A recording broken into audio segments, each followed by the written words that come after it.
हरे राम राम राम हरे हरे, हरे कृष्ण कृष्ण कृष्ण हरे हरे, हरे राम राम राम हरे हरे, हरे कृष्ण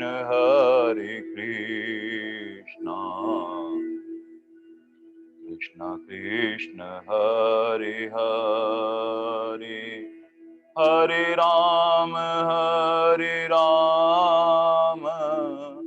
राम राम हरे हरे, हरे कृष्ण कृष्ण कृष्ण हरे हरे, हरे राम राम राम हरे हरे, हरे कृष्ण कृष्ण कृष्ण हरे हरे, हरे राम राम राम हरे हरे, हरे कृष्ण कृष्ण कृष्ण हरे हरे। ओम श्री परमात्मे नमः। वसुदेव सुतं देवं कंस चाणूरमर्दनम् देवकी परमानन्दम् कृष्णं वन्दे जगद्गुरु। अयोऽपि सन्न्यवात्मा भूतानामीशरोऽपि सन् प्रकृतिं स्वामिधिष्ठाय सम्भवामि आत्मया। यदा यदा हि धर्मस्य ग्लानिर्भवति भारत, अभ्युत्थानम् अधर्मस्य तदात्मानं सृजाम्यहम्। परित्राणाय साधूनां विनाशाय च दुष्कृतम्, धर्म संस्थापनार्थाय संभवामि युगे युगे। जन्म कर्म च दिव्य मेवं यो वेति तत्तः, तत्तदेहं पुनर्जन्म नेति मामेति सोऽर्जुनम्। वीतराग भय क्रोधा मन्मया मामुपाश्रिता, बहु ज्ञान तपसा भूता मद्भाव मांगता। वसुदेव सुतं देवं कंस चाणूरमर्दनम् देवकी परमानन्दम् कृष्णं वन्दे जगद्गुरु। श्रीकृष्णं वन्दे जगद्गुरु। हे नाथ, हे मेरे नाथ, मैं आपको भूलूं नहीं। हरि शरणम। अनंत कोटि ब्रह्मांड नायक परापर परब्रह्म परमेश्वर भक्त वांछा कल्प तरु शरणागत वत्सल भगवान श्री कृष्ण की महती करुणा कृपा से भगवान के श्री मुख से निश्रित वो दिव्य वाणी, वो मंगलमय वाणी, इसको सुनने मात्र से ही जीव को सहज एक शांति का अनुभव होता है। भगवान की वाणी की ऐसी दिव्यता है, ऐसी मधुरता है, प्रेम भरी भगवान की ऐसी वाणी है, जो साधक एक जिज्ञासा से सुनता रहता है, एक अमृत सा बरसाती है भगवान की वाणी। भगवान की ऐसी दिव्य वाणी है, धीरे धीरे उसके मनन चिंतन करने लगता है तो सुखानुभूति होने लगती है। सुख की अनुभूति करते करते करते करते भगवान ऐसी कृपा करते हैं अपने प्यारे भक्त पर कि उसमें गीता जी आत्मसात होने लगती है। भगवान की वाणी से प्रेम होने लगता है, और प्रेम होने से क्या होता है, धीरे धीरे धीरे वो आचरण में उतरने लगती है। उससे लगता है कि भगवान ने कृपा करके मुझे ही ये ज्ञान दे रहे हैं। बस साधक का ऐसा ही भाव होना चाहिए कि अर्जुन की जगह मैं ही बैठा हुआ हूं और भगवान मुझे ही ज्ञान दे रहे हैं। दिन दिन नित्य प्रति अपना जीवन ऐसा कल्याण में बने, मेरे जीवन में पग पग पर गीता जी सार्थक हो जाए, जीवन की यात्रा इतनी सुख से, आनंद से हो कि एक एक बात ठाकुर जी से ओतप्रोत हो, ऐसा भाव बन जाए। भगवान की ऐसी दिव्य वाणी जो पहले अध्याय में अर्जुन विषाद योग में से ही प्रारंभ हो जाती है। अर्जुन विषाद योग क्या है? समाज के अंदर प्रकृति की, प्रारब्ध की बहुत सारी परिस्थितियां हमारे सामने अनुकूलता और प्रतिकूलता लेकर आती है, और वहां हमारी मति काम नहीं करती है। हम निर्णय नहीं ले पाते हैं कि हमें क्या करना चाहिए, और ऐसी स्थिति में मैं क्या करूं, क्या ना करूं, ऐसा डाफा चूप सा हो जाता हूं, मुझे करना क्या है, ये निर्णय नहीं ले पाता हूं। ऐसे में कहीं ना कहीं संसारी व्यक्ति से अगर हम राय लेंगे, अगर वो तमोगुणी होगा तो वो हमें क्या करेगा, आलस्य, निद्रा, प्रमाद, अर्थात जो काम नहीं करना है वो काम करवा देगा हमसे, अगर उनका अनुसरण करेंगे। अरे यार, तो उनसे क्या राय ली जाए जो खुद ही अंधकार में डूबे हुए हैं। संसार में रचे पचे जो रजोगुणी व्यक्ति होते हैं, उनकी दृष्टि अर्थ पर होती है, नए नए काम करने पर होती है।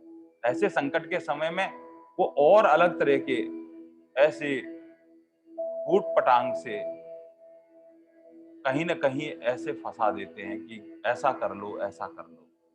इन सबसे विलग जो है, वो भगवान के पास जो प्यारा भक्त होता है, वो क्या करता है, संत सदगुरु परमात्मा के शरणापन हो जाता है, उस शरण में चला जाता है।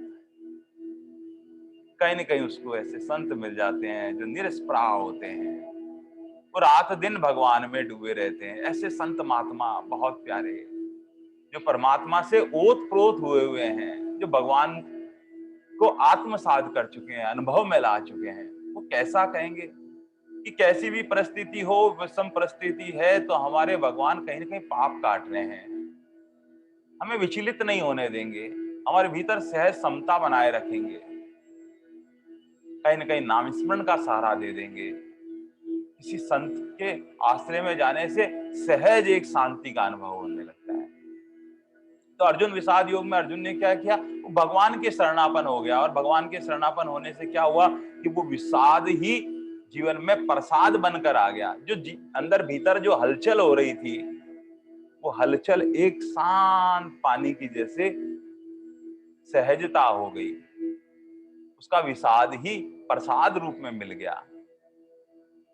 और यहाँ प्रसाद रूप में भगवान के शरणापन होकर दूसरा अध्याय जो सांख्य योग है, जो गीता सार भी कहलाता है, भगवान की जानने की इच्छा हो गई कि मैं कौन हूं, ये शरीर क्या है, ये प्रकृति क्या है, मेरा कर्तव्य क्या है, ये समता कैसे प्राप्त की जाए। ये सारा भेद जो सांख्य योग के अंदर भगवान ने गीता का सार दिया, सार में हमारा विवेक जागृत कर देते हैं भगवान। मुझे क्या करना चाहिए, क्या सार है, क्या असार है, क्या कर्तव्य है, क्या अकर्तव्य है, सारा एक प्रकाश के रूप में स्पष्ट दिखाई देने लगता है सत्संग के माध्यम से। आंख तो वही थी, लेकिन अब दृष्टि मिल गई हमको। उस प्रकाश के अंदर साफ साफ दिखने लगा। क्या धर्म है, क्या अधर्म है, ऐसा विवेक जागृत हो जाता है। और विवेक के साथ साथ में कर्तव्य पालन का बोध होने लगता है कि मुझे क्या करना चाहिए। और ऐसे कर्तव्य पालन का बोध होने के बाद में भगवान तीसरा अध्याय प्रारंभ करते हैं, कर्म योग। भगवान ने कहा कि कर्तव्य का पालन तो करना ही है, लेकिन कैसे करना है? निष्काम भाव। आहा, कहीं भी आप अपने संसार में अपना दायित्व का पालन करो, भाव निष्काम होना चाहिए। चाहे राज्य सरकार की नौकरी करो, चाहे समाज की नौकरी करो, चाहे गृहस्थ का कार्य करो, सब में भाव निष्कामता पूर्ण होना चाहिए। अब भगवान ने कहा कि जो निष्काम भाव पर करता है वो मेरा पूजन करता है, भगवान की आराधना बन जाती है निष्काम भाव से। ऐसा भगवान ने निष्काम कर्म योग के बारे में बताया कि जो काम तुम कर सकते हो उसको जरूर करना चाहिए, जिसमें दूसरों का भला भी होता हो, और करने के बाद में एक सुखानुभूति, जो आनंद की अनुभूति होती है, वो परमात्मा देते हैं। उस खुशी को परमात्मा के चरणों में अर्पित करना। हे ठाकुर जी, आपने मुझे इस योग्य समझा, आपने कृपा करी, आपने कृपा करके ये आनंद रूपी आपके जो दिया, आपके चरणों में अर्पित है। ऐसा भाव हो जाता है, निष्काम भाव का। किसी प्रकार की कोई कामना नहीं, कुछ नहीं चाहता, केवल भगवान की रजा में, भगवान मेरे ठाकुर जी प्रसन्न रहे, बस। ऐसा दिव्य कर्म योग भगवान ने दिव्य ज्ञान दिया, जो हमको एक एक उसको उतारने वाला है। भगवान आगे कहते कहते 5वें अध्याय में कर्म संन्यास योग में, जो भी हमारे सामने अनुकूल प्रतिकूल परिस्थिति जो कुछ भी आवे, उसमें हमको सुखी दुखी नहीं होना है, इसका बोध कराया भगवान ने। जब हम कृष्ण भावना भावित कर्म करेंगे, सब कुछ ठाकुर जी के निमित्त होकर कर्म करेंगे, तो कहीं भी हमारा राग द्वेष नहीं होगा। एक सांसारिक राग द्वेष होता है, एक आध्यात्मिक राग द्वेष भी होता है। संसार में तो हम देखते हैं रात दिन रचे पचे, किसी में दुर्गुण दुराचार देखते रहते हैं, कहीं हम चिपक जाते हैं, कहीं आसक्ति हो जाती है, कहीं संसार का रंग चढ़ जाता है, कहीं किसी की बात अनुकूल लगती है, कहीं प्रतिकूल लगती है। रूप रस शब्द स्पर्श गंध इंद्रियों के जहां जहां विषय होते हैं जाते हैं, सब में राग द्वेष छुपे रहते हैं। हमारी दृष्टि पड़ते ही कोई व्यक्ति अच्छा लगने लगता है, कभी बुरा लगने लगता है, कभी उसकी वाणी प्रिय लगने लगती है, कभी कर्कश लगने लगती है, कभी चुभने लगती है, कभी कोई पदार्थ है वो स्वाद में अच्छा लगने लगता है, कभी खराब लगने लगता है। लेकिन जब हमारी भावना कृष्ण भावना भावित हो जाएगी, सब कुछ ठाकुर जी का कृपा से लगने लगेगा, तब हमारे ठाकुर जी का काम, जिधर देखो दृष्टि पवित्र दृष्टि हो जाती है, निर्मल दृष्टि हो जाती है। बस भीतर से भावना हमारी कृष्ण भावना से भावित होनी चाहिए, फिर आनंद है जीवन में, कहीं राग द्वेष नहीं। वरना हम गीता जी के साधक होने के बाद में भी बहुत जगह राग द्वेष कर लेते हैं, साधकों में भी राग द्वेष हो जाता है। मूल कारण ये है कि सब में सर्वत्र उस परमात्मा का दर्शन नहीं होता है। जिसमें कोई साधक हो, उसके जीवन में ऐसा राग द्वेष हो जाए, तब ये मानना चाहिए कि भगवान परीक्षा लेने के लिए इनमें प्रेरणा देकर ऐसी परिस्थिति पैदा कर रहे हैं, और मुझे दोष क्यों दिखाई दे रहा है? ये हमारी स्वयं की आत्म विश्लेषण है, हमारी परिस्थिति। हमें गीता जी का साधक हूं, मेरे जीवन में भगवान की इतनी दिव्य वाणी सुनने को मिल रही है, इसका मतलब मैंने ढंग से सुनी नहीं है, वो समता नहीं आई है।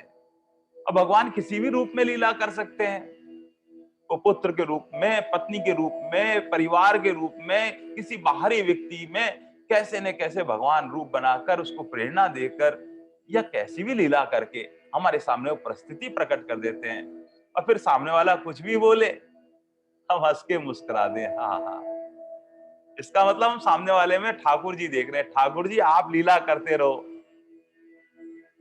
आप कृपा करते रहो, मेरे धैर्य की परीक्षा लेते रहो। अगर मैंने गीता जी को आत्मसात किया है, तो ये आध्यात्मिक राग द्वेष भी समाप्त हो जाता है भगवान की कृपा से। क्योंकि सर्वत्र परमात्मा का दर्शन होने से अब कहां कुछ विलग रहा भगवान के अलावा। ऐसा दिव्य भगवान ने ये धर्म संन्यास योग में बताया, और वहां राग द्वेष समाप्त करने के लिए सर्वत्र भगवत दर्शन होना चाहिए। भगवान ने इस प्रकार छठा अध्याय ध्यान योग से समता में कैसे स्थित हुआ जाता है, ऐसा आत्म संयम योग बताया। आत्म संयम में हमारा मन भी संयम में होना चाहिए, हमारी इंद्रियां पहले संयम में होनी चाहिए, फिर मन संयम में होता है, फिर बुद्धि संयम में होता है, और आत्म स्वरूप में स्थित होने से एक सहज समता रहती है। फिर कैसी भी परिस्थिति आए, भीतर से शांत, जैसे समुद्र शांत रहता है। अब कितना भी तूफान आए, कितनी भी इधर से लहरें उधर चली जाए, कितनी भी बौछार हो जाए, कितना भी भूचाल आ जाए, समुद्र की भीतर गहराई में जाकर देखते हैं तो समुद्र एकदम शांत रहता है। वो किसी में दोष दृष्टि नहीं देखता है। और दोष दृष्टि क्यों नहीं देखता है कि वो कुछ समय के लिए किसी के संपर्क में आता है, कहां कहां दोष दृष्टि देखे। अब भगवान ने कहा कि अरे समता के लिए दो पलड़े हैं तराजू के, ये सम रहने चाहिए। एक पलड़े में जैसे ही राग हुआ, कहीं आसक्ति हुई, कहीं प्रियता हुई, वो पलड़ा झुक जाएगा, समता नहीं रहेगी। किसी भी व्यक्ति में द्वेष होने से वो पलड़ा फिर झुक जाएगा, ऊपर नीचे हो जाएगा। एक सहज कैसी भी स्थिति हो, जो भगवत प्राप्त संत महात्मा होते हैं, महापुरुष होते हैं, महात्मा होते हैं, उनकी सहजता देखो। जो साधक लोग होते हैं, उनके शरणापन होते हैं, और उनके सानिध्य में बैठने से ही पता लगता था कितनी सहज और समता है उनमें। अनेक प्रकार के जब प्रश्न पूछते हैं साधक, और वो मुस्कुरा कर उनका सहजता से जवाब देते हैं। कैसा भी व्यक्ति आ जाए, कैसा भी शब्द आ जाए, वो निर्लिप रहते हैं आकाश की जैसे, उनको शब्द छूता ही नहीं उनका, क्योंकि वो सहज समता में रहते हैं। मूल बात है कि उन्होंने आत्म संयम योग कर रखा है। भगवान ने कहा कि सब कुछ सुनते सुनते सुनते भगवान की कृपा से एक समता मिलती है जीवन में। ये बहुत बड़ी उपलब्धि है जीवन में साधक के, जब उसकी समता परमात्मा का स्वरूप है। चाहे कोई कैसा व्यक्ति भी कुछ भी कह दे, आप सम हैं, तो आप पर प्रभाव नहीं पड़ रहा है। वो बोल रहा है, वो अपनी स्थिति को खराब कर रहा है, आप सुनते जा रहे हो, सहज होते जा रहे हो, आप मुस्कुराते जा रहे हो, आप परमात्मा के समीप होते जा रहे हो। भगवान ऐसे कहते कहते अर्जुन पर और कृपा करते करते करते ज्ञान विज्ञान योग का प्रारंभ करते हैं। ये 7वां अध्याय है। भगवान कहते हैं कि जिसने ज्ञान विज्ञान योग का ऐसा सहज सरल बताऊंगा तुझे कि उसके बाद जानना कुछ बाकी नहीं रहेगा। और जिसने ज्ञान को भी जान लिया, विज्ञान को भी जान लिया, अर्थात अंतिम लक्ष्य को प्राप्त कर लिया कि सर्वत्र वासुदेव सर्वम, इससे बढ़कर क्या ज्ञान हो सकता है। जो आत्म तत्व का बोध होता है वो ज्ञान होता है। और जो आंखों से जहां जहां हमारी दृष्टि जा रही है, जहां विज्ञान ने इतनी प्रगति कर ली है, उसके पीछे कौन है, उसके पीछे हमारे परमात्मा हैं, इस बात की अनुभूति हो जाती है, अनुभव में आ जाते हैं। यही विज्ञान है। भगवान में ज्ञान विज्ञान योग का इतना अद्भुत भगवान वर्णन करते करते भगवान ने कहा, अर्जुन, हजारों हजारों जो है साधकों में से चलते तो सभी हैं, सबकी इच्छा होता है परमात्मा की तरफ चले, लेकिन कहीं ना कहीं भोग और संग्रह में पड़े हुए लोग विचलित हो जाते हैं। वो समग्रता से नहीं जान पाते हैं, संपूर्णता से नहीं जान पाते हैं। इसलिए भगवान इस ज्ञान विज्ञान योग का वर्णन कर रहे हैं। भगवान ने कहा कि ऐसा ज्ञान विज्ञान योग बहुत बड़भागी होता है जिसके भीतर ऐसी दृष्टि बन जाती है, सर्वत्र परमात्मा का दर्शन करने। भगवान ने कहा, अरे अर्जुन, मैं तो सहज और सुलभ हूं। भीतर जिज्ञासा लालसा पिप्सा हो भक्त की, तो मैं तो तैयार बैठा हूं अब मिलने के लिए। कोई भी आकर मुझसे मिल जाए, चाहे अर्थ के लिए आए, चाहे अर्थ भाव के लिए आए, चाहे जिज्ञासा लेकर आए, चाहे प्रेम के वशीभूत आए, भगवान का दरबार तो खुला हुआ है, जो आ जाए प्यारा भक्त तो उसके लिए भगवान आतुर होके खड़े हैं। और जब तक ऐसी स्थिति ना बने तब तक भगवान के दरवाजे को इतनी जोर से खटखटाओ, इतनी जोर से खटखटाओ कि भगवान स्वयं आपके लिए दरवाजा खोल दे। और इतनी जोर से खटखटाना के मतलब ये है कि भगवान के बिना रहा नहीं जाए। जैसे हमारा कोई प्रेमी मित्र है, उससे मिलना हम चाहते हैं, किसी भी परिस्थिति में उससे मिलना है, हम समय नहीं देखते हैं, रात्रि है कि क्या है, उसी वक्त रवाना हो जाते हैं, अरे उससे मिलना है मुझे बस। एक आतुरता लिए हुए, एक जिज्ञासा लिए हुए, एक प्यास लिए हुए, बस भगवान से मिलना है। भगवान मिले कैसे न कैसे, बस फिर भगवान का नाम स्मरण करें, भजन करें, कीर्तन करें, डूब के करें, भगवान में मन बुद्धि अर्पण करके करें, भगवान का होकर करें। भगवान आप ही कराने वाले हैं। सर्वस्व अर्पण करते हुए ये दरवाजा ठोकना है भगवान का, बार बार बार बार। जब उठे, जब चले, उठते बैठते चलते फिरते जोते जागते, हर वक्त भगवान की वाणी भीतर से स्फुटित होती रहे। बस भगवान का प्यारा भक्त इतने जोर से दरवाजा खटखटाता है, भगवान उसकी आतुरता देखते हैं और जब दरवाजा खोल देते हैं, भगवान कहते हैं मैं तो सहज हूं, सुलभ हूं, पर ऐसा महात्मा दुर्लभ है, ऐसा साधक दुर्लभ है जिसके भीतर ऐसी प्यास हो। भगवान बस इस 19वें श्लोक में उस ज्ञानी भक्त की दुर्लभता, जो प्रेमी भक्त की दुर्लभता का वर्णन कर रहे हैं। और भगवान ने कहा बहुना जन्म ते ज्ञानवान परदति। आहा, बहुत जन्मों के अंत जन्म में तत्व ज्ञान को प्राप्त पुरुष, सब कुछ वासुदेव सर्वम है। वासुदेव सर्वमिति स महात्मा सुदुर्लभ, वो महात्मा दुर्लभ है भैया। कैसे पता लगे कि ये हमारा अंतिम जन्म है? कैसे पता लगे साधक को कि ऐसी स्थिति बनती जा रही है? परम श्रद्धे डोगरे जी महाराज ने भागवत में अपना वर्णन करते हुए कहा कि अंतिम जन्म के कुछ लक्षण बताए डोगरे जी महाराज ने कि बाल्यकाल से ही अगर हमारी परमात्मा में रुचि हो जाए, भगवान मीठे लगने लग जाए, प्यारे लगने लग जाए, भगवान के दर्शन में रुचि होने लग जाए, कहीं रूप रस लीला धाम का जीवन में आस्वादन करने लग जाए, बस समझ लेना चाहिए कि मेरा ये अंतिम जन्म है।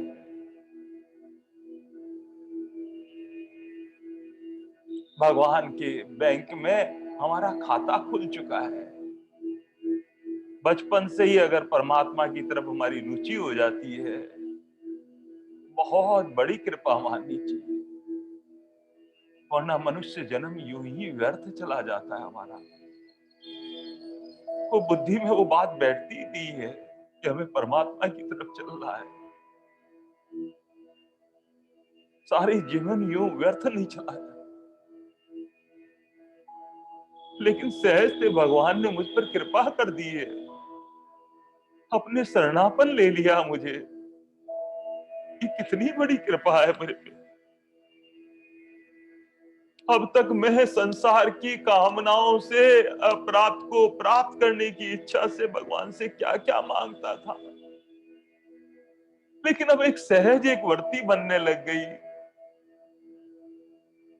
कि अब अगर कुछ चाहना है तो ठाकुर जी को ही चाहना है। एक सहज संतोष भीतर से कुछ अगर प्राप्त होने लग जाए, प्राप्त है सो पर्याप्त है, ऐसा भाव बनने लग जाए, तो जी महाराज कहते हैं ये अंतिम जन्म का लक्षण है। सर्वत्र कण कण और जन जन में वही परमात्मा के दर्शन होने लग जाए। सर्वत्र ठाकुर जी ठाकुर जी ठाकुर जी। पहले क्या होता था कि घर में अगर झाड़ू को भी कहीं उठा के रखना होता था तो पांव से छूकर नहीं कहते थे, अरे पांव मत लगाओ, हाथ से इसको वहां रखो।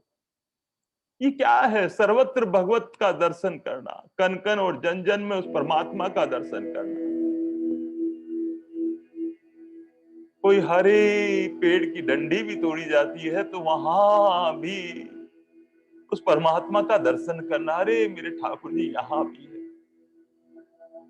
संत दादू दयाल जी महाराज यहाँ पर मेड़ता के पास में ईडवा ग्राम है, और ईडवा ग्राम में वहां पर एक पेड़ है, वहां दंत मंजन के लिए एक सूखी लकड़ी का इस्तेमाल करते थे, और उसको इस्तेमाल करते करते करते उसका अगला हिस्सा जब दंत मंजन करने के बाद में फिर उसको वहीं गाड़ दिया करते थे, फिर उसकी डंडी को फिर काट लिया करते थे, फिर उस सूखे हिस्से को। ऐसा जो है जड़ तत्व में चेतनता आ गई और वहां एक पेड़ सा बन गया। लोग बाग वहां दर्शन करने जाते हैं। सर्वत्र भगवत बुद्धि हो जाना, सब में परमात्मा के दर्शन हो जाना, सब जगह हमारे परमात्मा है। अगर पुष्प भी कहीं तोड़ने जाए तो उनको कह रहे आप कृपा करो ठाकुर जी की सेवा में चले, उनमें भी वो ठाकुर जी के लिए आतुर रहते हैं। बस ऐसे करके ठाकुर जी में सब जगह कण कण चंदन में ऐसी दृष्टि बन जाए, तब ये मानना चाहिए ये अंतिम जन्म के लक्ष्य। हृदय में दीनता आ जाए, आहा, सबके सामने हाथ जोड़ के ऐसे खड़ा रहे, छोटा हो बड़ा हो सब में ठाकुर जी। यही तो स्वामी जी महाराज कहा करते थे कि कोई आकर झुकता था तो ऐसा लगता था कि मेरे ठाकुर जी झुक रहे हैं, इसलिए वो चरण स्पर्श नहीं करने देते थे, क्योंकि सर्वत्र भगवत बुद्धि हो गई है, सब जगह ठाकुर जी नजर आने लग गए हैं, इसलिए सब में परमात्मा देखना यह अंतिम जन्म का लक्षण है। और जो आकर झुकता है, हमें तो क्या दीन बन के रहे, दीन गरीबी ओढ़ के रखे, और जो झुकता है सो ही पाता है। जैसे कुएं में क्या होता है कि बाल्टी जो जो जो जाती है पानी के पास में पहुंचने के बाद में वो झुक के जाती है, और जब भर के वापस लौट के आती है, तो जो झुकता है सो पाता है। जब हम किसी के सामने जाकर झुक के चरण स्पर्श करते हैं, उनमें भी परमात्मा का स्वरूप मानकर स्पर्श करते हैं, और भीतर से जो आशीर्वाद की जो बौछार होती है वो कौन बोलता है? वो ठाकुर जी तो बोल रहे हैं भीतर से। कि बड़े बुजुर्ग होते हैं, जब उनके जाके हम चरण स्पर्श करते हैं, उनके शरण होते हैं, उनको कितनी आत्मिक प्रसन्नता होती है, हृदय गदगद से भर जाता है। प्रसन्नता रूप जो शब्द है, वो प्रसन्नता के शब्द ठाकुर जी तो प्रकट हो रहे हैं। वो कहते हैं जुग जुग जियो जग में, हाँ के काटो नहीं भागे पग में। अरे आयु बल विद्या क्या क्या आशीर्वाद नहीं देते हैं, एक छोटे सी हमारी विनम्रता के आगे सब कुछ सर्वस्व सहज में पा लेते हैं। कि घर में बैठे हुए तीर्थ रूप में है, भगवत स्वरूप है, ऐसा मौका बार बार नहीं आता है। कुछ नहीं चाहते वो परमात्मा की, जैसे आपके दो मीठे बोल प्यार से उनके समक्ष जाते हो, सर्वस्व उड़ेल देते हैं।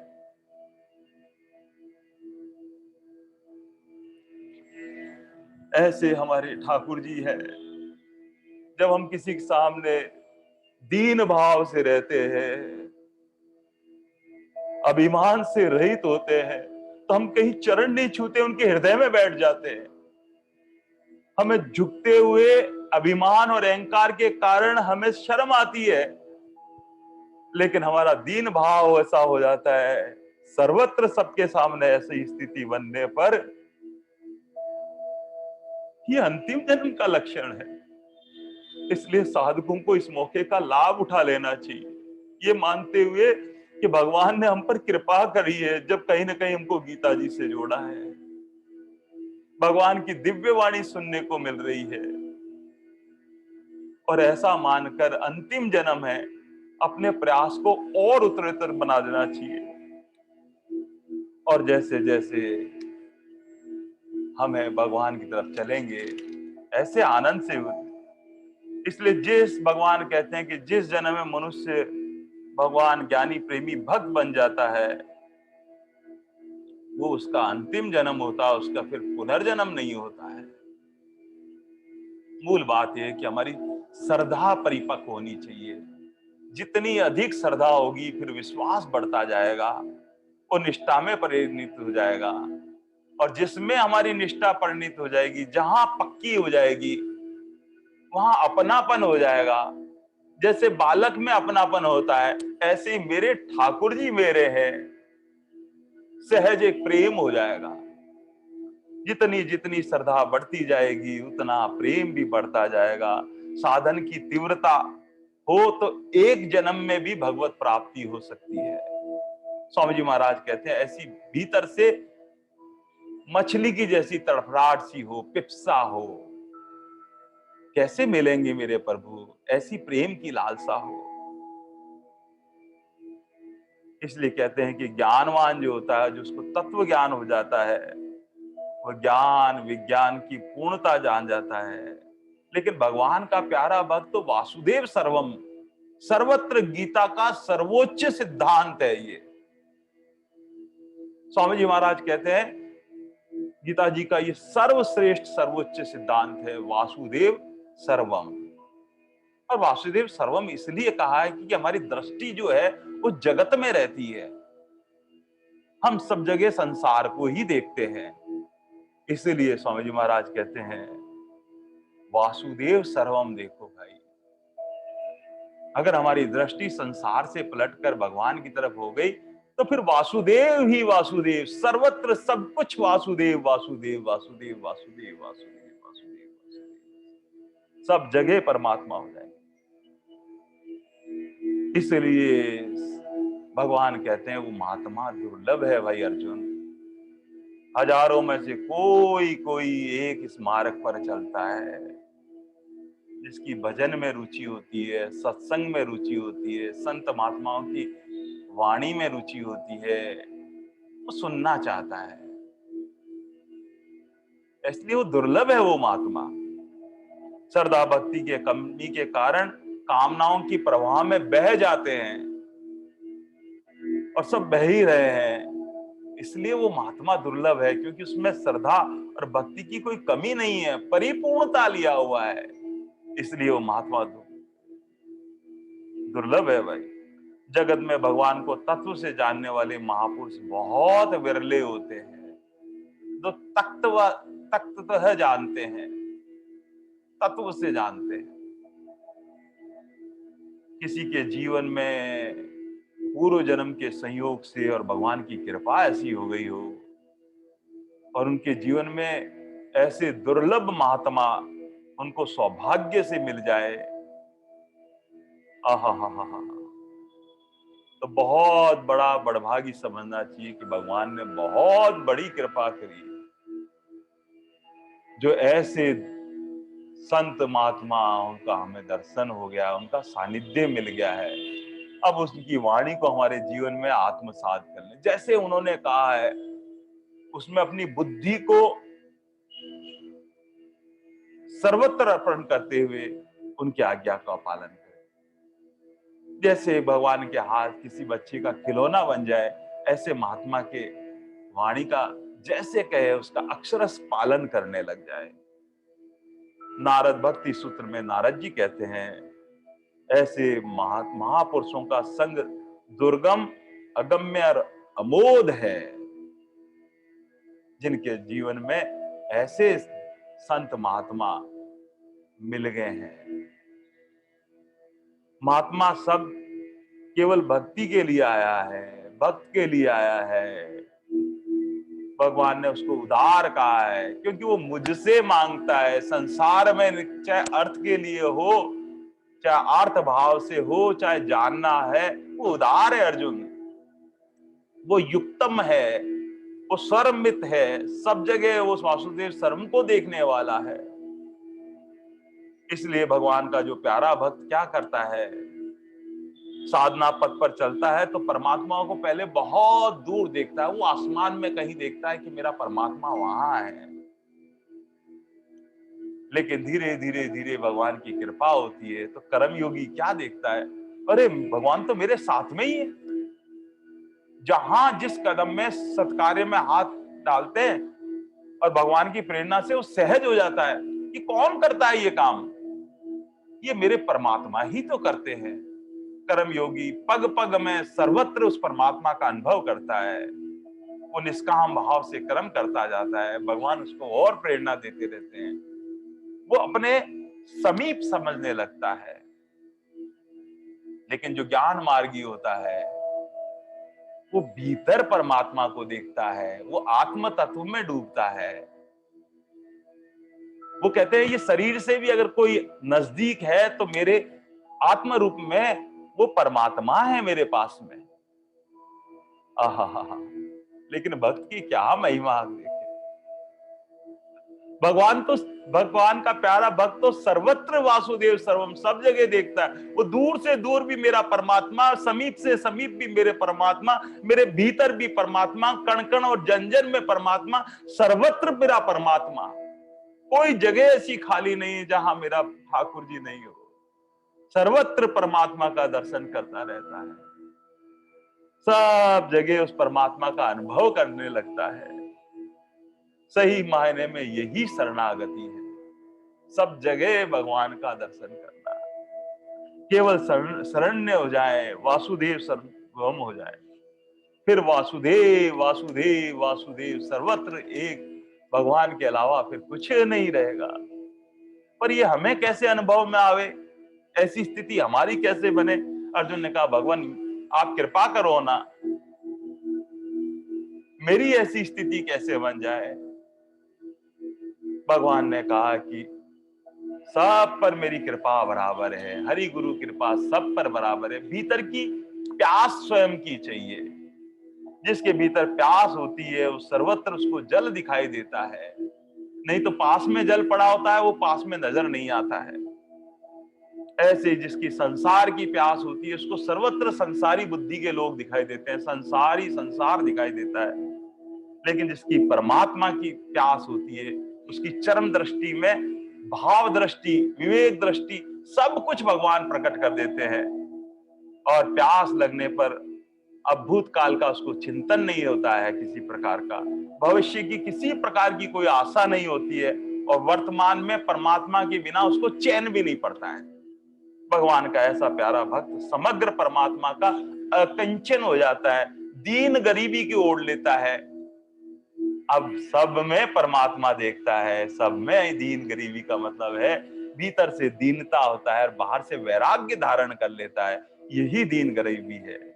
अकिंचन होने पर भगवान का सर्वत्र एक ही आसरा हो जाता है, और फिर बस वो मेरो तो आधार राधे श्याम के चरणार बिंद, मेरो तो आधार राधे श्याम के चरणार बिंद, श्याम के चरणार बिंद, श्याम के चरणार बिंद, श्याम के चरणार बिंद, श्यामा के चरणार बिंद, मेरो तो आधार राधे श्याम के चरणार बिंद।